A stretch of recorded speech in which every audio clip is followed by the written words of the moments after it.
Good evening everyone. সবে join হৈ লোৱা তেতিয়ালৈকে মই PDF টো ঠিক কৰি আছো। আজি আমি চেপ্টাৰ 7 টো পঢ়িবলৈ গৈ আছো। চেপ্টাৰ 7 কন্ট্ৰোল এণ্ড কোঅৰ্ডিনেশ্যন নিয়ন্ত্ৰণ আৰু সমন্বয় এই চেপ্টাৰটো আজি আমি খতম কৰিম। সবে আহি যোৱা জয়েন হৈ লোৱা জলদি জলদি। গুড ইভিনিং সবকে।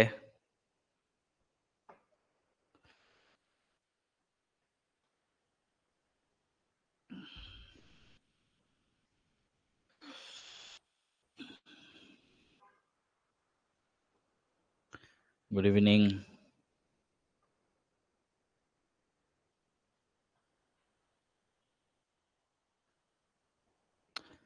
সবে আহি যোৱা। আজি চেপ্টাৰ 7 হ'ব কমপ্লিট। চেপ্টাৰ 7 বেছি ডাঙৰ চেপ্টাৰ নহয়, সৰু চেপ্টাৰ হয়, খালি পঢ়িব জানিব লাগিব। আজি স্কুল যোৱা নাই, বেমাৰ হৈ আছে সৌম্যদীপৰ। কি হৈছে বেমাৰ? বতৰ বেয়া, অলপ ভালকে থাকিবা সেইটো কাৰণে।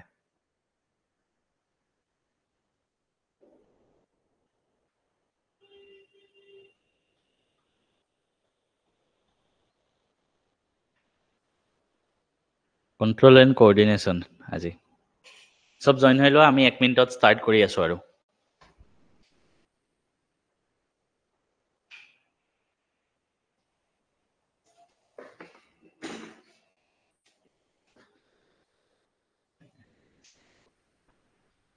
এংলো আছামিজ মানে এংলো মানে ইংলিছ, ইংলিছ অসমীয়া। মোৰ বঢ়িয়া। আয়ুষ তোমাৰ? জণ্ডিছ। মোৰো সৰুতে জণ্ডিছ হৈছিলে 6 মানত থাকোঁতে। অলপ গৰমৰ পৰা বাচি থাকিব লাগিব। গ্লুকন ডি খাবা ডেইলি। গ্লুকন ডি আৰু পানীত মিলাই ডেইলি খাবা। গৰম বস্তু নাখাবা। মাছ মাংস পুৰা এৰি দিব লাগিব, অলপ দিন সিজোৱা খাব লাগিব।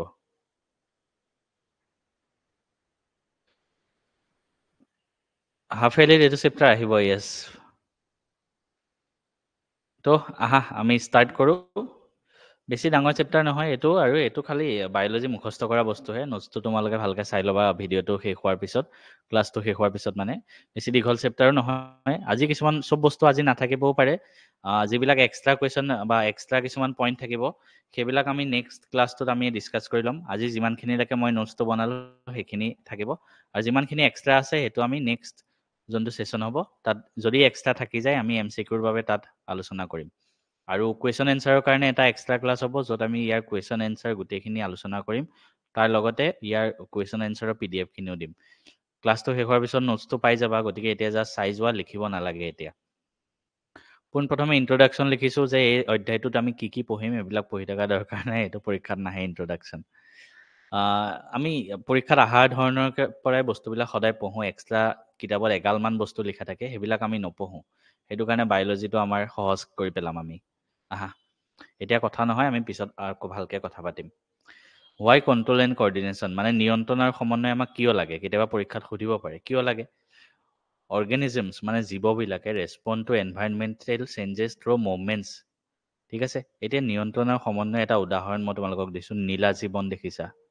নীলা জীৱন যোনটো কোচ খাই যায় তুমি চুলে, হয়নে? সেইটো এটা নিয়ন্ত্ৰণ আৰু সমন্বয়ৰ উদাহৰণ। উদ্ভিদত, মানুহৰ দেহত যদি কোৱা, মানুহৰ দেহত হ'লে তুমি ফটককৈ আমাৰ কিতাপতো এটা উদাহৰণ আছে। গৰম পানী এটা আছে, গৰম পানীত তুমি হাতখন দি দিলা, ফটককৈ আমাৰ ব্ৰেইনটোৱে ছিগনেল দি দিয়ে যে হাতখন আঁতৰাই লৈ আহা। তো আমি লগতে হাতখন আঁতৰাই লৈ আহোঁ।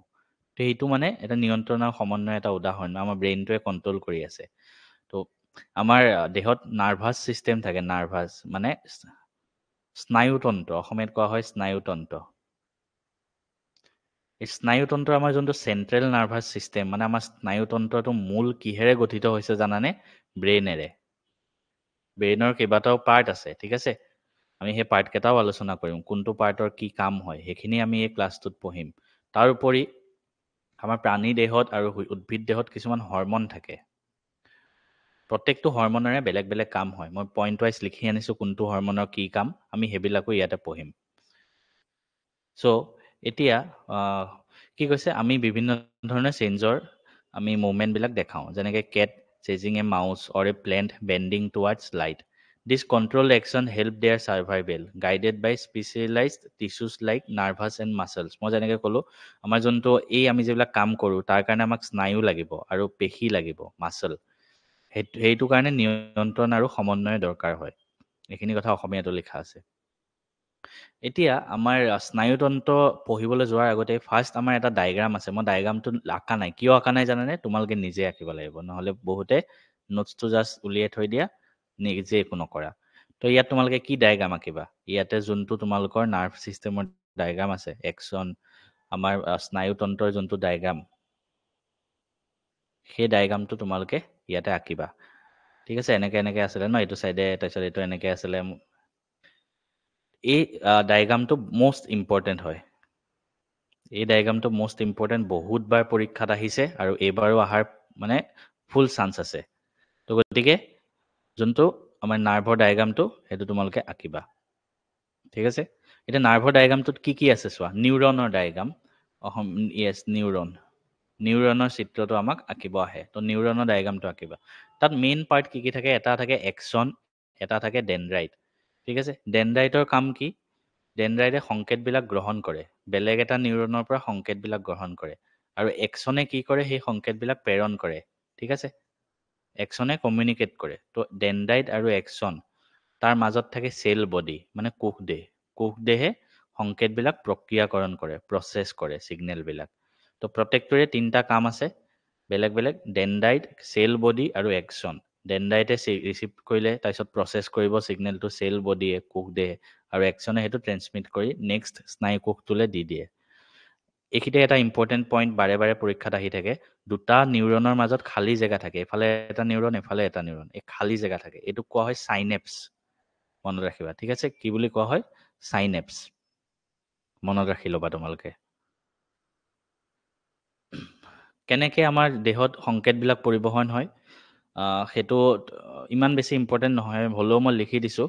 তোমালোকে যদি পঢ়িব মন আছে, এইখিনি পঢ়ি ল'বা। কেনেকৈ হয়, এটা পইণ্ট ৱাইজ মই লিখি দিছোঁ, 4টা পইণ্ট। ধুনীয়াকৈ তোমালোকে পঢ়ি ল'বা। এতিয়া এটা ইম্পৰ্টেণ্ট বস্তু হ'ল প্ৰতিক্ৰিয়া।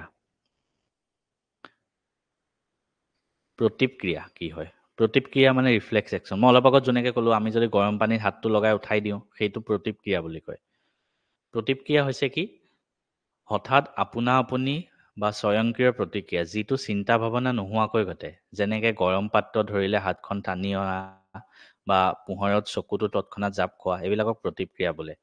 Reflex actions are quick and automatic responses without thinking, like pulling your hand from a hot object or blinking in bright light. যিটো বস্তু মই বাৰে বাৰে কৈ আছোঁ, সেইটো কোৱা হয় প্ৰতিক্ৰিয়া। এই প্ৰতিক্ৰিয়াটো কোনে মেইনলি কৰে? আমাৰ মগজুৱে কৰে। প্ৰতিক্ৰিয়া আমাক কিয় লাগে? প্ৰতিক্ৰিয়াই আমাৰ মগজুক নজনোৱাকৈ দেহৰ অংগক বিশেষ পৰিস্থিতিত ৰক্ষা কৰে।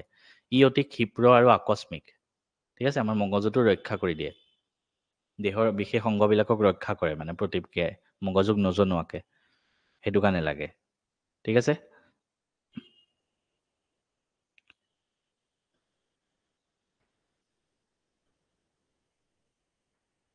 ইনভলেণ্টেৰী, য়েছ, ইনভলেণ্টেৰী একশ্যন। সেইটোৱে আমি লিখি দিছোঁ। এতিয়া হিউমেন ব্ৰেইন, আমাৰ যোনটো দেহৰ, আমাৰ বডিৰ চেণ্ট্ৰেল নাৰ্ভছ কি হয়? ব্ৰেইন হয়, হিউমেন ব্ৰেইন হয়। ঠিক আছে? মানুহৰ মস্তিষ্ক। আমাৰ মগজুটো কি হয়?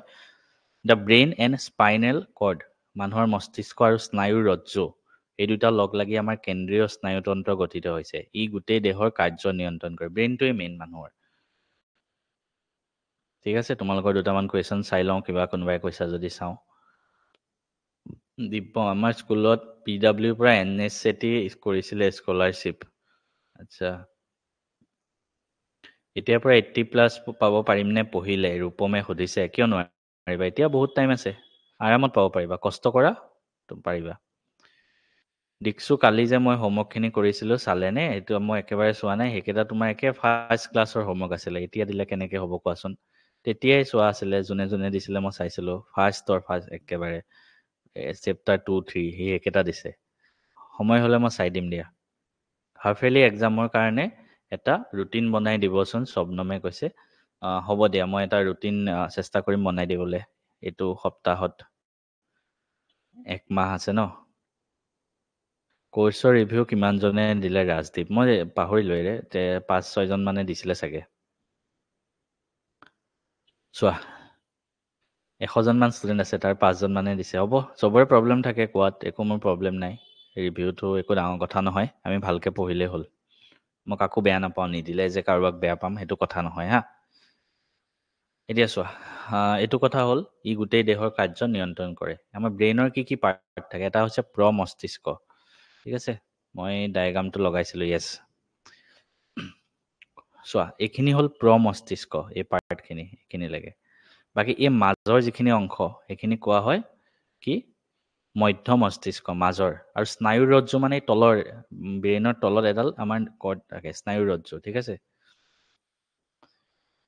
এতিয়া আমি এই পিছৰ পাৰ্টখিনি, আগৰখিনি মস্তিষ্ক, মাজৰখিনি মধ্য, আৰু এই পিছৰ পাৰ্টখিনি সেইখিনি কোৱা হয় পশ্চাৎ মস্তিষ্ক। পশ্চাৎ মস্তিষ্ক অসমীয়াত শব্দটোৱে ফুটি নাই, পশ্চাৎ মস্তিষ্ক। ইয়াত কি কি থাকে? পঞ্চ, মেডুলা আৰু চেৰিবেলাম। এইকেইটা শব্দ মনত ৰাখিবা। এই গোটেই ব্ৰেইনৰ ডায়েগ্ৰামটো ন তোমালোকে আঁকি ল'বা হে। ব্ৰেইনৰ ডায়েগ্ৰামটো ইম্পৰ্টেণ্ট হয়, পৰীক্ষাত কিন্তু অহাৰ চান্স থাকে। হ'লেও জানিবও লাগে, তোমালোকে কোনটোত কি পাৰ্ট আছে জানিবও লাগে। এতিয়া কোনটো পাৰ্টৰ কি কাম চোৱা। মস্তিষ্ক, একে ওপৰৰ পাৰ্টটোৰ কি কাম? Controls thinking, voluntary action and sensor processing. আমি চিন্তা শক্তি, লিখা, শ্ৰৱণ, আমাৰ যিবিলাক ভলেণ্টেৰী একশ্যন, নিজে ইচ্ছা কৰি যিবিলাক কাম কৰোঁ সেইবিলাক মস্তিষ্ক। প্ৰতিক্ৰিয়া টাইপ যিবিলাক কাম সেইটো কোনে কৰে? মিড ব্ৰেইন, মধ্য মস্তিষ্কই কৰে। আমাৰ ইনভলেণ্টেৰী একশ্যনবিলাক যেনেকৈ প্ৰতিক্ৰিয়া হওক, ৰিফ্লেক্স একশ্যন, সেইটো মধ্য মস্তিষ্কৰ কাম হয়, ঠিক আছে। বা চকুৰ মণিৰ আকাৰ নিয়ন্ত্ৰণ, এইবিলাক মধ্য মস্তিষ্ক। আৰু পশ্চাৎ মস্তিষ্ক, হিন ব্ৰেইন, মানে পিছৰ পাৰ্টটো মানে একে। তাত কি কি থাকে? অলপ আগত দেখাইছিলোঁ ন, চেৰিবেলাম। এটা চেৰিবেলাম থাকে। ই কি কাম কৰে? স্ব ইচ্ছাই কৰা আৰু নিয়ন্ত্ৰিত কাম, যেনে খোজ কঢ়া আদি কাম চলায় চেৰিবেলামে, ঠিক আছে। মেডুলা, আৰু এটা আছিলে মেডুলা বুলি। মেডুলাই কি কাম কৰে? কণ্ট্ৰলছ ইনভলেণ্টেৰী একশ্যনছ, যেনেকৈ হাৰ্টবিট, হাৰ্টবিট হৈ থকা, আমি উশাহ নিশাহ লোৱা, এইবিলাক মেডুলাই নিয়ন্ত্ৰণ কৰে। আৰু এইকেইটাই, ঠিক আছে। এইকেইটা বস্তু তোমালোকে এই ওপৰৰ পাৰ্টকেইটা মনত ৰাখিবা। আজি আমি ওপৰৰ পৰা অভাৰভিউ দি আছোঁ। ৰিফ্লেক্স আৰ্ক ডায়েগ্ৰাম আহিব ন, এইটো ইমান অহাৰ চান্স নাথাকে, হ'লেও আঁকি থ'বা, ঠিক আছে। আজি যিমানখিনি পাৰোঁ আমি দি আছোঁ, কিবা বাকী থাকিলে আমি নেক্সট ক্লাছত আৰু ইয়াৰ পিছৰখিনিও ডিছকাছ কৰিম, চিন্তা কৰিব নালাগে।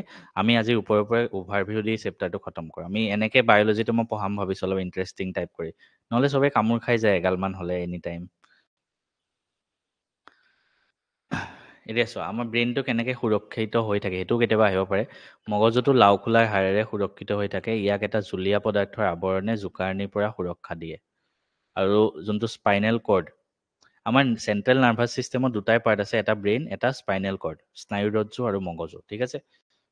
স্নায়ুৰজ্জুডাল আমাৰ ৰাজহাড়ডাল যোনডাল থাকে, বেকবন, সেইডালেৰে সুৰক্ষিত হৈ থাকে। এইখিনিলৈকে আমাৰ ব্ৰেইন, ৰিফ্লেক্স একশ্যন এইখিনিয়ে আছিলে। তাৰপিছত আমি প্লেণ্টৰ কিছুমান বস্তু চাম। প্লেণ্ট হৰমনবিলাকৰ বেছি কুৱেশ্যন আহে আমাৰ। তাৰ পিছত প্লেণ্টৰ দুটামান গ্ৰোথ টাইপ আছে, সেইখিনি আমি জানিব লাগে। এইবিলাক বস্তু ইমান বেছি ইম্পৰ্টেণ্ট নহয়। এতিয়া চোৱা, এইটো বস্তু চোৱা, এটা আছে প্লেণ্টৰ স্বতন্ত্ৰ চলন, এটা বৃদ্ধি নিৰ্ভৰশীল চলন। স্বতন্ত্ৰ মানে গ্ৰোথ ইণ্ডিপেণ্ডেণ্ট, মানে নিজে নিজে হয়। যেনেকৈ মই অলপ আগত ক'লোঁ, লাজুকী লতা চুই দিয়া, সেইটো কি হয়? স্বতন্ত্ৰ। আৰু বৃদ্ধি নিৰ্ভৰশীল মানে বৃদ্ধি হ'বৰ কাৰণে প্লেণ্টৰ কিছুমান চলন হ'ব লাগিব, যেনেকৈ শিপাডাল ডাঙৰ হ'ব লাগিব, কাণ্ডডাল ডাঙৰ হ'ব লাগিব, সেইবিলাকক বৃদ্ধি নিৰ্ভৰশীল চলন বুলি কোৱা হয়, ঠিক আছে। বাকী উদ্ভিদে কেনেকৈ ৰিফ্লেক্স একশ্যন কৰে, প্ৰতিক্ৰিয়া কেনেকৈ দেখায়, সেইটো ইয়াত লিখা আছে। উদ্ভিদে তথ্যবোৰ বিদ্যুৎ ৰাসায়নিক সংকেত হিচাপে সৰবৰাহ কৰে, সদায় মনত ৰাখিব। এইটো এটা ইম্পৰ্টেণ্ট পইণ্ট। কিতাপৰ পৰা যিমানবিলাক ইম্পৰ্টেণ্ট আছে সেইবিলাক খালি মই আঁতৰাই আনিছোঁ।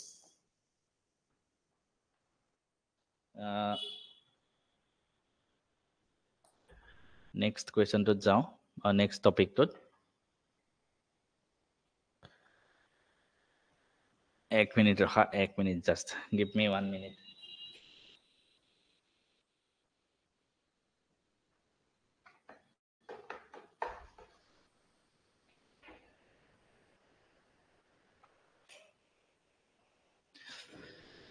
অ'কে, এতিয়া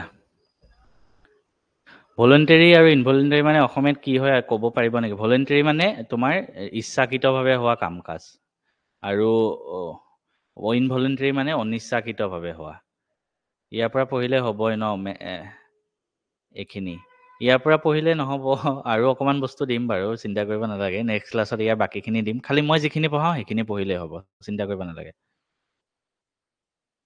ইনভলেণ্টাৰী একশ্যনত ব্ৰেইন ইনভল্ভ থাকে নেকি? ৰিফ্লেক্স একশ্যনতো ব্ৰেইন ইনভল্ভ থাকে নে নাই? ব্ৰেইনৰ এটা পাৰ্টে সেইটো কণ্ট্ৰল কৰে আৰু ইনভলেণ্টাৰী একশ্যনবিলাক। এতিয়া চোৱা, গ্ৰ'থৰ কাৰণে যোনটো চলন হয়, যেনেকৈ কাণ্ড চাণ্ড বৃদ্ধি হয়, তাৰ কেইটামান টাইপ আছে সেইকেইটা আমি জানিব লাগে। এইকেইটা পৰীক্ষাটো আহে। এটা হ'ল ফটোট্ৰপিজিম, পোহৰ আনুবেগী। নামতে আছে চোৱা, ফটো মানে পোহৰ, ফটনৰ পৰা আহিছে, মানে পোহৰৰ দিশে গতি হ'ব, পোহৰ। ঠিক তেনেকৈ এটা আছে ভূকেন্দ্ৰাবেগী, জিঅ'ট্ৰপিজিম। জিঅ' মানে হ'ল মাটি, ঠিক আছে, মাটিৰ ফালে যোৱা। এটা আছে হাইড্ৰট্ৰপিজিম, হাইড্ৰ মানে হ'ল জল, জলনুবেগী, মানে পানীৰ দিশে। আৰু এটা আছে কেমট্ৰপিজিম, মানে ৰসায়নুবেগী, মানে ৰাসায়নিক পদাৰ্থৰ দিশে। ঠিক আছে, সেইকেইটা বস্তু তোমালোকে মনত ৰাখিবা। পোহৰৰ ছাইডে যেনেকৈ কাণ্ড পোহৰৰ দিশত হয়, শিপাটো পোহৰৰ বিপৰীত দিশত হয়। জিঅ' মানে হ'ল মাটিৰ ছাইডে, যেনেকৈ শিপাটো মাটিৰ তলৰ ছাইডে হয়। হাইড্ৰ মানে পানীৰ দিশে, যেনেকৈ শিপাটো পানীৰ দিশে হয়, ৰাসায়নিক পদাৰ্থৰ দিশে হয়, তেনেকৈ। লতাৰ গতিটো চাবা, মটৰ গছৰ লতাই সদায় সহায়কাৰী বস্তু পালে ঢপিয়াই ধৰে, সেইটো এটা পাৰ্ট হয়। এতিয়া হৰম'নখিনি আমি জানিব লাগিব। হৰম'নখিনি ইম্পৰ্টেণ্ট হয়। এইখিনি হৰম'ন তোমালোকৰ প্ৰায়ে আহি থাকে, ইয়াৰ পৰা MCQ আহি থাকে, ঠিক আছে। হৰম'নখিনি আমি চাই লওঁ ফাৰ্ষ্ট। চমদীপ এটা কৈছে, মানুহৰ দেহত হৰম'ন লাগে, ঠিক তেনেদৰে প্লেনবোৰৰ নিজৰ গ্ৰথৰ ওপৰত ডিপেণ্ড কৰে। য়েছ, প্লেণ্টৰো হৰম'ন থাকে, আমি পঢ়িম। প্লেণ্টৰ হৰম'ন কিছুমান আছে। হৰম'ন চিক্ৰেটেড বাই এণ্ডক্ৰাইন গ্লেণ্ডছ কি আছে, ঠিক আছে। হৰম'নখিনি একবাৰ কোনখিনিৰ পৰা মই লিখিছিলোঁ, ৰখা।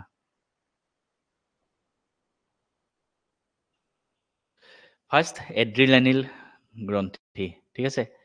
এড্ৰিলেনিল, ইট প্ৰিপেয়াৰ্ছ দ্য বডি বাই, শৰীৰক সাজু কৰে কেনেকৈ? হৃদস্পন্দন আৰু অক্সিজেন যোগান বৃদ্ধি কৰে, পাচনতন্ত্ৰ আৰু ছাললৈ ৰক্ত কমকৈ যোগান, এইটো মানে reducing blood to digestion and skin, শ্বাস প্ৰশ্বাস খৰকৈ লোৱা, এইবিলাকৰ পৰা আমাক ইয়াত কোনে সহায় কৰে? এড্ৰিনেলিল গ্ৰন্থিয়ে, মনত ৰাখিবা। ফিডবেক মেকানিজম কি হয়? ফিডবেক মেকানিজম, প্ৰতিক্ৰিয়া ব্যৱস্থা, এইটো এটা ইম্পৰ্টেণ্ট বস্তু হয়। হৰম'ন লেভেলছ আৰ ৰেগুলেটেড, ঠিক আছে। যেনেকৈ আমাৰ হৰম'ন এটা নিৰ্দিষ্ট লেভেললৈকেহে থাকিব লাগে, সেইটো ৰেগুলেট কৰা প্ৰচেছটো কি বুলি কোৱা হয়? ফিডবেক মেকানিজম, ঠিক আছে। এটা উদাহৰণো মই লিখি দিছোঁ, যেনেকৈ অগ্নাশয়ে ইনচুলিন ত্যাগ কৰে যেতিয়া তেজত চেনিৰ পৰিমাণ বৃদ্ধি হয়। চেনি কমিলে ইনচুলিনো কমি যায়। এই ফিডবেক মেকানিজমটো ইম্পৰ্টেণ্ট, মনত ৰাখিবা, যে আমাৰ মানে হৰম'নবিলাক কণ্ট্ৰল কৰিবলৈ যিটো মেকানিজম ইউজ হয়, সেইটো ফিডবেক বুলি কোৱা হয়। কিছুমান ইম্পৰ্টেণ্ট হৰম'ন আমি চাই লওঁ। এটা হ'ল বৃদ্ধি হৰম'ন, পিটুইটাৰী গ্ৰন্থি, নামটো শুনিছা, পিটুইটাৰী। তো গ্ৰ'থ হৰম'ন হয়, সেইটো আমাৰ শৰীৰৰ বৃদ্ধিত অৰিহণা যোগায়। এটা হ'ল থাইৰক্সিন, থাইৰয়ড হৰম'ন কি হয়? আমাৰ দেহত মেটাবলিজম, মানে পাচন ক্ৰিয়া নিয়ন্ত্ৰণ কৰে, গৰল ৰোগ ৰোধৰ বাবে আয়োডিন যোগান ধৰে। এটা কথা মনত ৰাখিবা, কুৱেশ্যন আহে যে আমি আয়োডিনযুক্ত লৱণ খাব লাগে, কিয় জানানে? আয়োডিন নাখালে আমাৰ শৰীৰত গৰল ৰোগ হয়, ইংলিছত গইটাৰ বুলি কোৱা হয়। গইটাৰ ৰোগ হ'ব পাৰে, আৰু সেইটো কেতিয়া হয় জানেনে? থাইৰয়ড হ'লে, মানে থাইৰয়ড কমি গ'লে আমাৰ এইটো হয়। সেইটো কাৰণে মানুহে কয় ন থাইৰয়ড হৈছে, সেইটো বস্তু গৰল ৰোগ হ'ব পাৰে, তাৰ কাৰণে আয়োডিনযুক্ত লৱণ খাব লাগে আমি। ইনচুলিনটো কিয় লাগে জানেনে? মানুহক ইনচুলিনৰ বেজি দিয়ে বুলিও কয়, সেইটো যাৰ চুগাৰ থাকে সিহঁতক ইনচুলিনৰ বেজি দিয়ে। ইনচুলিন অগ্নাশয়ে নিঃসৰণ কৰে, কোনে নিঃসৰণ কৰে? ব্ৰেকেটত লিখা আছে, ঠিক আছে। কোনে নিঃসৰণ কৰে? ব্ৰেকেটত লিখা আছে, মনত ৰাখিবা। থাইৰক্সিন হৰম'ন থাইৰয়ড গ্ৰন্থিয়ে নিঃসৰণ কৰে, তেনেকৈ ইনচুলিন হৰম'ন অগ্নাশয় পেনক্ৰিয়াছে নিঃসৰণ কৰে, চেনিৰ পৰিমাণ নিয়ন্ত্ৰণ কৰে ইনচুলিনে। দুটা আমাৰ দেহৰ হৰম'ন আছে, টেষ্টষ্টেৰন আৰু এষ্ট্ৰজেন। এইটো আমাৰ ল'ৰাৰ মানুহৰ হয়, মেলৰ হয়, মেল হৰম'ন হয় টেষ্টষ্টেৰন, মেল ছেক্সুৱেল ডেভেলপমেণ্ট, পুৰুষৰ যৌন বিকাশৰ কাৰণে হয়। আৰু এষ্ট্ৰজেন এইটো ফিমেলৰ হয়, ফিমেলৰ ছেক্সুৱেল ডেভেলপমেণ্টৰ কাৰণে হয়। তাৰপিছত এড্ৰিনেলিল হৰমন, এড্ৰিনেল গ্ৰন্থিয়ে নিঃসৰণ কৰে আমাৰ ষ্ট্ৰেছ যিবিলাক হয়, ষ্ট্ৰেছ, হতাশা আদি নিয়ন্ত্ৰণ কৰিবৰ কাৰণে। ঠিক আছে, তো এইকেইটা বস্তু মনত ৰাখিবা। হৰমনকেইটা একেবাৰতে লিখি গোটেইকেইটা তালিকা বনাই কোনটোৰ কি কাম লিখি দিছোঁ কৰিবৰ কাৰণে ইজি হ'ব তোমালোকে। প্লেণ্ট হৰমন কি হয় চাওঁ আহা। এইবাৰ প্লেণ্ট হৰমনবিলাকো আহে, কাম কি হয়। অক্সিন, জিবাৰেলিন, চাইটোকাইনিন, এই তিনিটাই আই থিংক প্লেণ্ট হৰমন, আৰু এটা 4টা এপচাইচিক এচিড, এইকেইটা পঢ়িলেই হ'ল। অক্সিনৰ কাম কি? অক্সিন এটা হৰমন, চেল এলংগেশ্যন মানে কোষৰ বৃদ্ধিত সহায় কৰে আৰু কাণ্ডটো পোহৰৰ দিশে গতি কৰাত সহায় কৰে অক্সিনে। জিবাৰেলিন কি হয়? জিবাৰেলিনো এটা গ্ৰোথ হৰমনে হয়। ই ডাল বা কাণ্ড বৃদ্ধি আৰু বীজ অংকুৰণত সহায় কৰে। তাৰপিছত চাইটোকাইনিন, চাইটোকাইনিনে কোষ বিভাজনত অৰিহণা যোগায়। আৰু এপচাইচিক এচিডৰ কাম কি? ই শুকান পাত সৰি যোৱাত সহায় কৰে। পৰীক্ষাত কিন্তু MCQ আহে যে কোষ বিভাজনত কোনে সহায় কৰে? চেল ডিভিজনত চাইটোকাইনিন। শুকান পাত সৰি যোৱাত কি হৰমনে সহায় কৰে? এপচাইচিক এচিড। তেনেকে পৰীক্ষাত কুৱেশ্যন আহে, তো এইবিলাক তোমালোকে মনত ৰাখিবা। ঠিক আছে, তো আমি যিখিনি ওপৰে ওপৰে থুলমূল বস্তু আছিলে, আজি আমি এই ক্লাছটোত সেই PDF-টো মই তোমালোকক দিছোঁ।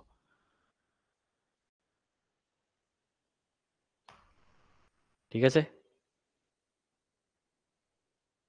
হিউমেনৰ ব্লাড থ্ৰু হৰমন ট্ৰেন্সপৰ্টেশ্যন হয়, য়েছ। লেচন 10টো পঢ়ালা নেকি? য়েছ, লেচন 10 আমাৰ completed. Lesson 10, 11 completed. Feedback mechanism কেনেকৈ কাম কৰে? জাষ্ট কণ্ট্ৰল হয় বুলি তোমালোকে মনত ৰাখা, কণ্ট্ৰল কৰিবৰ কাৰণে আমাৰ মেকানিজমটো ইউজ হয়। টেষ্টষ্টেৰণৰ কাৰণে দাঢ়ি গজে নেকি? য়েছ, সেইটো মানুহৰ যৌন বিকাশত সহায় কৰে। আমাৰ কাৰণে ৰাতি কেইটাত পঢ়িব হ'ব? আমাৰ এই ক্লাছটো যিখিনি ইম্পৰ্টেণ্ট পইণ্ট আছিলে সেইখিনি খতম হ'ল। নেক্সট ক্লাছত আমি আৰু এটা PDF খতম কৰিম। অলপ অলপকৈ আমি পঢ়ি আছোঁ, কাৰণ এনেকুৱা বস্তু ন, ফিজিক্স যিমান কৰি থাকা কৰি ভাল লাগে, অংক কৰি থাকোঁ কৰি ভাল লাগে, মেথছ যিমান কৰোঁ ভাল লাগে, কেমেষ্ট্ৰি যিমান পঢ়োঁ কৰি ভাল লাগে, কিন্তু বায়'লজি এনেকুৱা হয় ন, 20-25 মিনিট পঢ়াৰ পিছত মাথা ওপৰি যোৱা আৰম্ভ হৈ যায়। চবেই বেলেগ বেলেগ কথা ভাবি থাকে, বাহিৰা কথা ভাবি থাকে। সেইটো কাৰণে কম সময় পঢ়াওঁ বায়'লজিটো, কিন্তু আমি মেইন পইণ্টখিনি দিব মই চেষ্টা কৰিছোঁ। চেপ্টাৰ 6তো মই সেইটো কাৰণে তোমালোকক দিছোঁ। চেপ্টাৰ 6ৰ মই যিখিনি দিছোঁ সেইখিনি চোৱা। ঠিক তেনেকৈ এইটো চেপ্টাৰো আজি অলপমান দিলোঁ, কাইলৈ আৰু অলপমান দিম। ঠিক তেনেকৈ নেক্সট ক্লাছত আমি এনচাৰখিনি কৰিম। আমাৰ কাৰণে ৰাতি কেইটালৈকে পঢ়িব লাগে তোমাৰ ওপৰত কথা। ৰাতি 11টাৰ পিছত নপঢ়াটোৱে ভাল, ব্ৰেইনটোৱে ইমান কাম নকৰে তেতিয়া। প্লেণ্ট হৰমনৰ কাৰণে হৰমনছ থাকেনে? য়েছ, এই মই অলপ আগত দেখালোঁ ন। এষ্ট্ৰজেন মেল বডিত নাথাকে নে? থাকে, কিন্তু কম পৰিমাণে থাকে। এষ্ট্ৰজেন নাথাকে, এষ্ট্ৰজেনটোতো তোমাৰ ফিমেল হৰমন হয়। ক্লাছ এণ্ডেড, য়েছ। বেছি দীঘলীয়া ক্লাছ হোৱা নাই, আমি বায়'লজিক এটা সৰু সৰু ক্লাছ কৰি আছোঁ, বেছি লিখাটোহে মেইন। এই ছেইম বস্তু এটা কথা, ছেইম বস্তুখিনি মই অলপ দীঘলীয়াকৈও কৰিব পাৰোঁ। বস্তুখিনি আহি ক্লাছত লিখি থাকোঁ এটা এটাকে। বেছিভাগ টিচাৰে সেনেকুৱা কৰে চাবাচোন, নিজে লিখি লৈ আহিব, তোমালোকৰ কাৰণে ক্লাছত লিখাই থাকে। কিয় জানা? টাইমটো যাওক যাতে, 1 ঘণ্টা ক্লাছ হৈছে বুলি দেখাব লাগে, খালি 1 ঘণ্টা ক্লাছ হৈছে। নিজে কাগজত লিখি লৈ আহে, তোমালোকৰ কাৰণে বৰ্ডত বা লেপটপত লিখি লিখি দেখাই দিব। মই সেইটো নহয়, মই যি লিখিছোঁ আনি দেখাই দিছোঁ, হৈ গ'ল। তোমালোকে লিখি ল'বা, তোমালোকৰ সময় মই নষ্ট নকৰোঁ কেতিয়াও।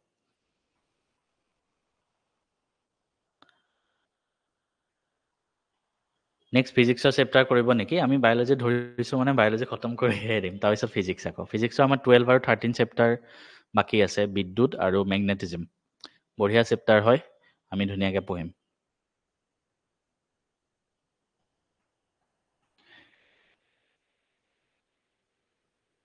SST ইউটিউবত দি দিয়ক ইংলিছত, ইমান সময় নাই অ', সময় পোৱা নাযায় যে,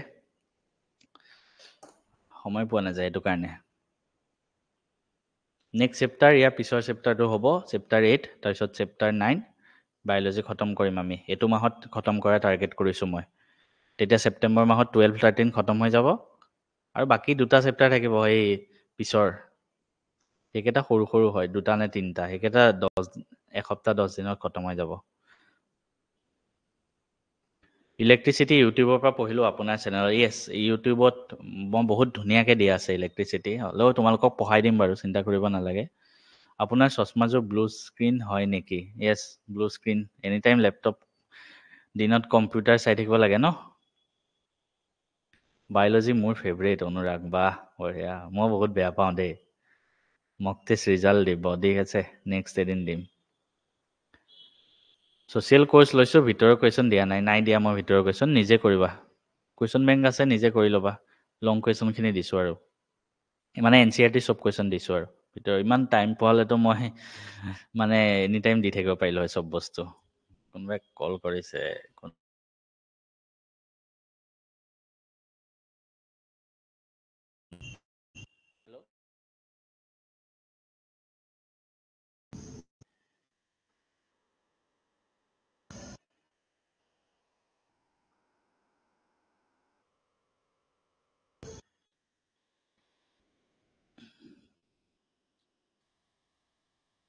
ঠিক আছে আজি ক্লাছটো ইমানতে এণ্ড কৰিছোঁ আমি নেক্সট ক্লাছত আকৌ লগ পাইছোঁ গুড নাইট চবকে বাই